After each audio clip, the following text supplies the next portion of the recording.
नमस्कार जय जगन्नाथ मु दिलन आपन स्वागत जनाऊँ मोर गोटे फ्रेश न्यू वीडियो को। तो आज सब आम ऑफिस छुट्टी अच्छी तो आम ए जाऊँ बराला बालुकेश्वर दर्शन करने को। तो मुझे बाहर तो आगू कौन कौन हो वीडियो रे रुहतु सब किसी देखी।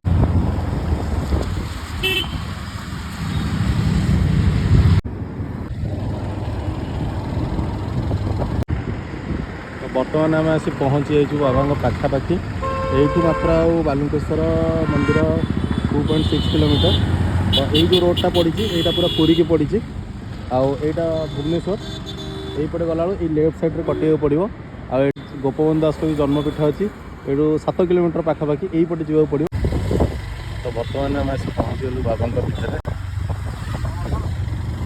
यू लेफ्ट साइड हूँ एक्सिट बाटा फाइनाली आसी पहुँचीगलु आम बाबा पाखे।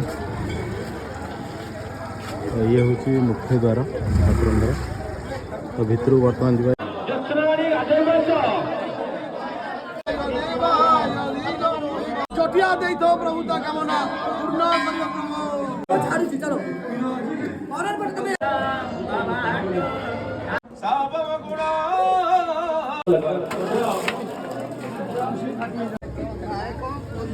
तो मानसिक यू पानी कूर जाए मानसिक धारी पाखे ढला जाऊँ।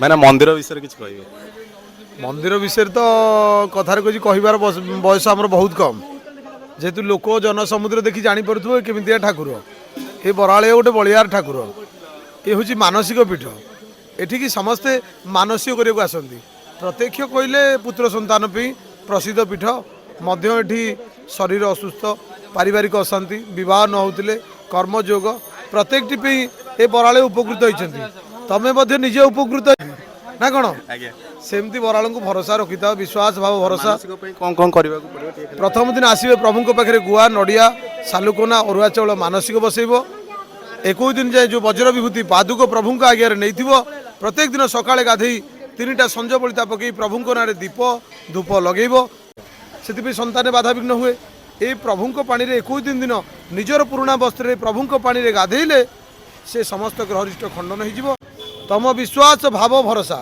तमें भी हो पार गोटे चैनल प्रभुंर छाड़ुच तमें निजे प्रभु पाखे मानसिक बस तुम पुटी विश्वास भाव भरोसा नहीं बराल बालिंगेश्वर आस सुनिश्चित हम भाईना कही हम बोल सत्य ठाकुर सेवक मिछ। ओम नमः शिवाय जय प्रभु जय बाबा बराल बालुकेश्वर। तो आज ब्लॉग को आम ये शेष करुचु। तो जदि ये जगह को आप आसी तो कमेंट रे जनइबे। रही जय बाबा बराल बालुकेश्वर।